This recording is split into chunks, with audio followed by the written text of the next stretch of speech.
社团吗？还是同个社团？好，我想很多人都有很多的梦想，可是当我们年纪渐渐长大以后呢，很多的梦想都变成幻想了。如果你认同我待会所要分享的东西，我们建立一点默契，我会说3、2、1，你就回答我，这样可以吗？好，我们来练习一下，3、2、1，3、2、1。每个人都有很多的梦想，可是当我们年纪渐渐长大以后呢，很多的梦想都变成幻想。3、2、1。为什么呢？这个你们好像常常在幻灭事情，对啊。我有站起来了吧？还有人站进来吗？不会了。好，我想每一个人总是会有梦想，但是从小到大，有些人想当总统的话，长大以后变反统；有人如果他是基督徒，他小时候一直很想当传道，他长大变强盗；有些人小时候一直很想当廖天丁，他长大变廖培亚。像我相信每个人都有我也有很多梦想。例如说，我最大的梦想就是希望我有一个好的姓氏。为什么呢？因为有些姓听起来很高贵，有些姓听起来很普通，有些姓听起来很贱，真的。我来找一个高贵的姓，比如说您姓林。就是林则许的林，哇，是个高贵的姓哦。OK， 那我再找一个普通的姓，比如说林姓，你看很普通。然后王羲之啊，也算是个高贵的。我再找一个普通好了，那您姓叶啊，那找一个名人很难找到，有谁是姓叶的名人吗？你有很普通对吧？对啊，有些姓很高贵，有些很普通，有些很贱，像我姓就很贱。为什么？因为我姓朱，朱元璋的朱，你会不会觉得很贱？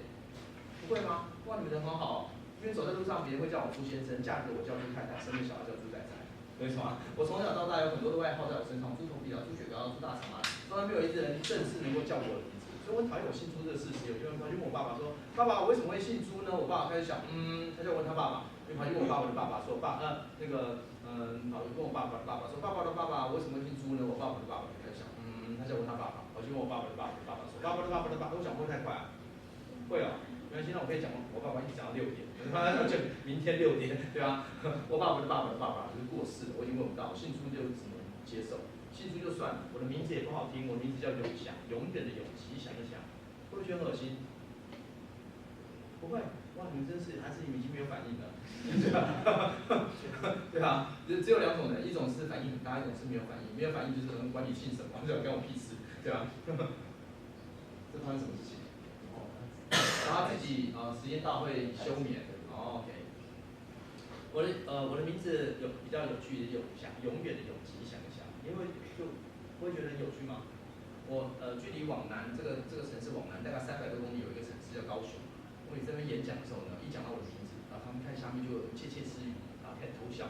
我就说为什么会偷笑呢？他说因为到处都有我的分店，有像钓鱼池，有像水族馆，有像槟榔摊，有像当铺，懂我意思吗？我同学还告诉我说，在台北的乌来看过我的分社，我还特别骑摩托车上去看到有像藏鱼社。对吧？我只是希望我今天有一个好姓氏名字，但做不到。但我也希望我今天可以快高长大。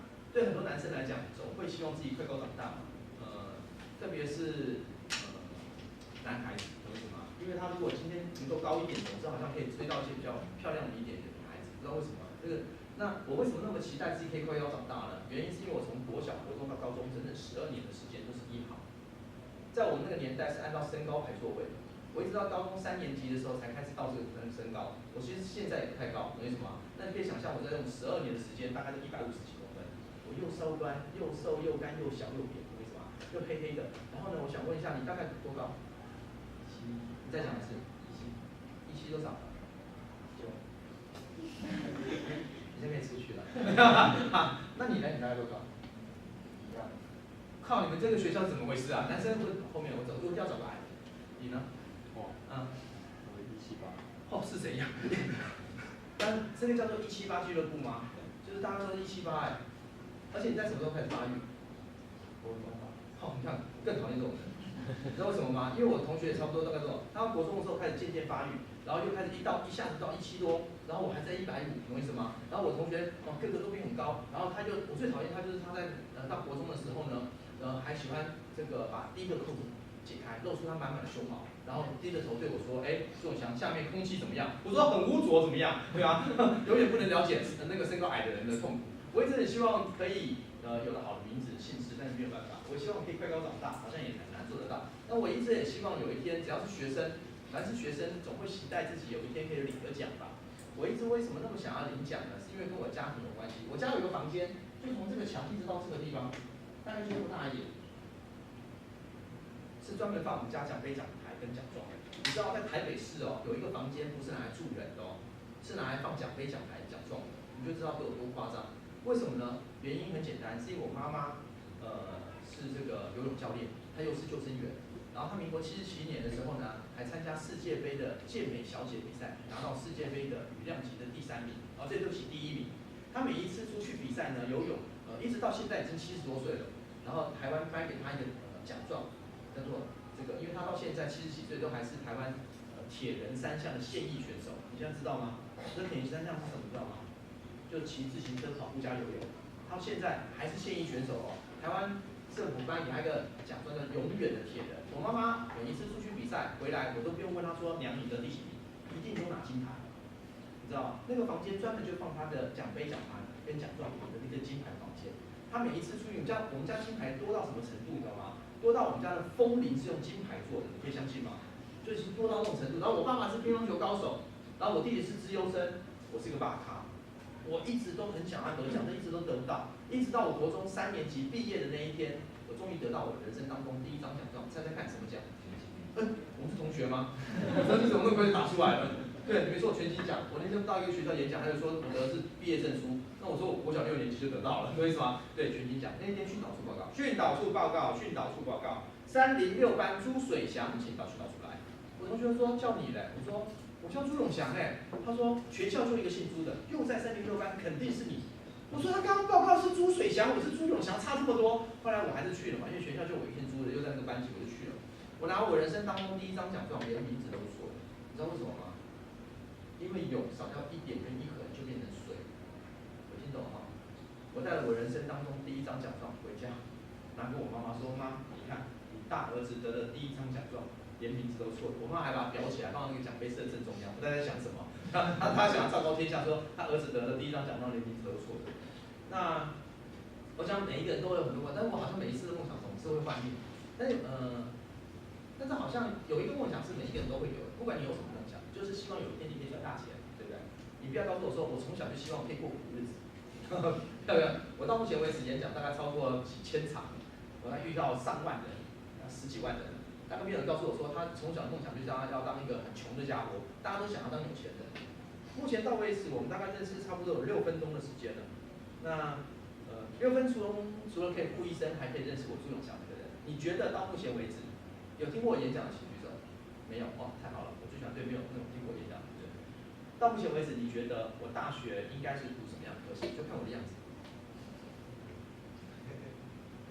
没有读过大学，总有读下大学吧？对 ，OK， 中文系，中文系，我长得很像文青哦，是真的吗？还是今天衣服的关系？我今天穿这个，我的同事跟我讲说，这个你今天好像是化缘的感觉，对啊，我今天说这个衣服像化缘的，对吧？去那个。拜拜。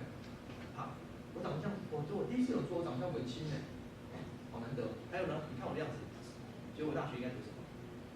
这个学校呢，女生应该比较少，对不对？对吗？因为我居然只有6个女生。再看我大学读什么？法律系。为什么？复国吗？没有，对不起。我看起来像法律，也就是科博，先算科博的感觉。我讲话很快就是法律系哦，真的哦。还有呢，那应该是气管系，那是嘴炮。谁是气管系？对不起，因为我那还比较急赶了一下，对不对？气管系都训练一群会嘴炮的人，没有吗？你不是 ，OK？ 因为我去一个地方演讲，他说我一定是气管系，我说为什么？他说你一定是嘴炮。我甚至还有一个地方去演讲，然后他说我长得像昆虫系，我不知道为什么，对吧？我大学读的科系跟大伙比较不太一样，我大学读的科系是实践服装设计，我知道很不像，对吧？而且我在毕业的那一年还拿过全国设计大赛第1名。那时候台湾要3个人去法国读皮草设计，我是其中一个。我大1的时候一进到这个学校，突然发现，哇塞，这个学校太棒了，因为你只要有一点点才华，再加上很多努力，你就可以让原本的 nobody 变成 somebody。然后我在大1的时候就开了一个个人工作室，就赚了我人生当中的第1栋房子。我大2开始开跑车上课，我全身上下除了意大利跟法国的牌子绝对不会碰。我现在还有一部跑车，我刚他来的时候因为他怕爆，我就开他一直没有把我接到车位，我的跑车基本上很少在外面跑来跑去，因为那个随便一刮就没了，就几万块钱要那个，对啊，几十万哦。我一直都过一个很有钱的生活，就发现我在大学时代的时候，很多人都想说，哇塞，你大学的时候就这么有钱，那你一定是企业家二代，对不对？就爸妈很有钱了。然后很抱歉，并不是，我爸妈都公务员，而且又不贪污，这样可以理解了。OK， 好，所以我是在大一的时候就赚了我人生当中第一栋房，就过得非常有钱的生活。那个有钱生活可能不是你想，那大家就觉得说啊，那是因为民国70几年的时候很好赚钱，我到现在都还是觉得，只要你有点脑子，都可以容易赚钱，对啊。他们讲说，我们现在每个人都是领22K，其实我都觉得，重点在你的能力，对吧？如果你真的想要赚钱，你可以赚很多很多的钱，相信我，要赚钱真的很容易。我也这样觉得。然后呢，当你有钱了以后呢，你就会想要做一些别的事情，当然就生活会糜烂一点，为什么？因为像服装系。那如果讲一下，我为着怎么样的生活呢？李宗瑞这样理解的吗？这样理解的吗？对，因为我不知道怎么比拟，还好李宗瑞当时出来的时候发现，我终于可以有一个比拟的对象，就是我大学时代就像李宗瑞的生活，就非常的糜烂。然后呢，当然你糜烂的时候，你就会希望自己可以过得有一点文化气息，所以我每个礼拜呢就会去看一场秀，听一场音乐会，然后去看一下故宫。我后来得到一个结论，故宫呢每3个月会换一次展览，知道吗？我已经每一个礼拜都会去看，我看到他每3个月会换一次展览，我已经看到这种成精的角色。那你就会发现，如果你用这个角度的话，你就说那你应该就很有文化气息。可是我在快要毕业的那一天呢，就难得去的学校，我同学看到我就说这个，应该说，我刚刚不讲说台湾在我毕业的时候要选3个到法国去读皮草设计嘛，然后我是其中一个，为什么？那但是